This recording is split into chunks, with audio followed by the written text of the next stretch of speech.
Και θα μείνω και σε κάτι άλλο που είναι πολύ σημαντικό στις μέρες μας, κύριε Βλάχο. Ο χρόνος αποθεραπείας. Και είναι και αυτό κάτι που πλέον ο καθένας μας δεν θέλει να έχει αποχή μεγάλη από την εργασία του, γιατί και αυτό κοστίζει. Θέλει άμεσα να μπορεί να επανέλθει στις καθημερινές του δραστηριότητες. Θέλει όμως να πετύχει και ένα καλό αποτέλεσμα, θέλει και την αντιγύρανση. Θέλει να αντικρίζει έτσι ένα είδωλο στον καθρέφτη που θα τον ικανοποιεί. Και νομίζω ότι με την εξέλιξη πλέον της επιστήμης και στο κομμάτι αυτό της πλαστικής, αλλά και με την εμπλοκή της τεχνολογίας τώρα, έχουν έρθει νέες τεχνικές που μας δίνουν αυτή τη δυνατότητα να κάνουμε σωστή αντιγύρανση, ίσως σε συγκεκριμένα σημεία τα οποία πλήττονται πρώτα από το χρόνο και χωρίς να χρειάζεται να έχουμε μεγάλη αποθεραπεία. Δηλαδή, είναι αυτό που λένε one day surgery που λέμε για τις άλλες ειδικότητες. Το κάνω και μπορώ άμεσα να επιστρέψω στην καθημερινότητά μου. Ισχύει και εδώ. Και ποιες είναι αυτές οι τεχνικές?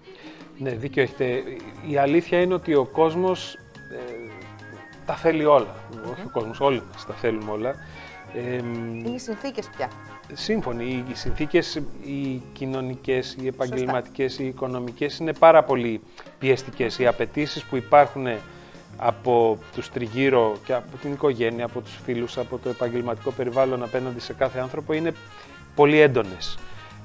Και γι' αυτό σου λέει ο άλλος ότι εγώ θέλω να πετύχω το καλύτερο δυνατό, αλλά ταυτόχρονα να μην χρειαστεί να λείψω και καθόλου από τη δουλειά μου και καθόλου από τα παιδιά μου και καθόλου από τη διασκέδασή μου και καθόλου από το τίποτα και να επανέλθω σχεδόν άμεσα στην καθημερινότητα. Εντάξει, ιδανικά θα γινόταν αυτό αν είχαμε ένα μαγικό ραβδί, αλλά επειδή αυτά δεν υπάρχουν, έχουμε κάνει κι εμείς όμως κατά κάποιο τρόπο τα μαγικά μας τις επεμβάσεις και έχουμε τροποποιήσει με κάποιο τρόπο τις τεχνικές, ούτως ώστε όντως αυτά να επιτυγχάνονται και σαν αποτέλεσμα πολύ καλό και σαν αποθεραπεία πολύ γρήγορη. Έτσι μπορούμε να κάνουμε, όπως είπατε, τα one day surgery και τα one day clinics, μπορούμε να κάνουμε μία επέμβαση lifting που θα αντιμετωπίσει το βάλ του προσώπου και το λαιμό, αυτά που κυρίως απασχολούν και δείχνουν πιο έντονα τη χαλάρωση στο πρόσωπο. Ένα mini lift δηλαδή. Ναι, έτσι. mini lift, S-lift, μπορούμε να το βαφτίσουμε με πολλά και διαφορετικά ονόματα, αλλά δεν πάβει να είναι ένα lift. Μπορούμε όμως να το κάνουμε αυτή την επέμβαση με τοπική αναισθησία και άρα από τη στιγμή που μπορεί να γίνει με τοπική αναισθησία μπορούμε να την κάνουμε και σε ένα χώρο ιατρίου. Δεν χρειάζεται να πάμε στο νοσοκομείο. Μπορεί ο άλλος να σου πει, ξέρεις τι, εγώ δεν θέλω ούτε ενέσεις, ούτε τοπική αναισθησία, κοιμήστε με. Μπορούμε να πάμε άνετα στο νοσοκομείο να το κάνουμε, το ίδιο πράγμα θα κάνουμε πάλι. Απλά μπορεί ο άλλος να μην το θέλει αυτό. Σε κάθε περίπτωση όμως είναι μία επέμβαση η οποία μπορεί να γίνει με τοπική αναισθησία στο ιατρείο.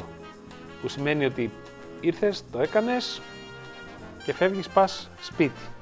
Δεν πας στο γυμναστήριο, ούτε πας έξω για καφέ. Χρειάζεται ένα χρονικό διάστημα πολύ λίγων ημερών, 2-3 ημέρες, να κάτσεις ήρεμα και φρόνημα, ούτως ώστε να δώσουμε την ευκαιρία στον οργανισμό να επουλώσει γρήγορα. Και σε κάθε περίπτωση, μετά από 5-6 μέρες, μπορεί κανείς να επιστρέψει πλήρως στις δραστηριότητες του.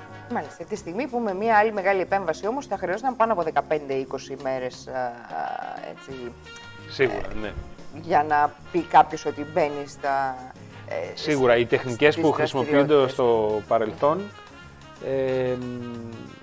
περιλαμβάνανε τέτοια χρονικά διαστήματα. Δηλαδή, για να συνέλθει κανείς από ένα full μεγάλο lifting πριν από 20, 30 χρόνια, ήθελε πάνω από 15 μέρες, ένα μήνα τουλάχιστον.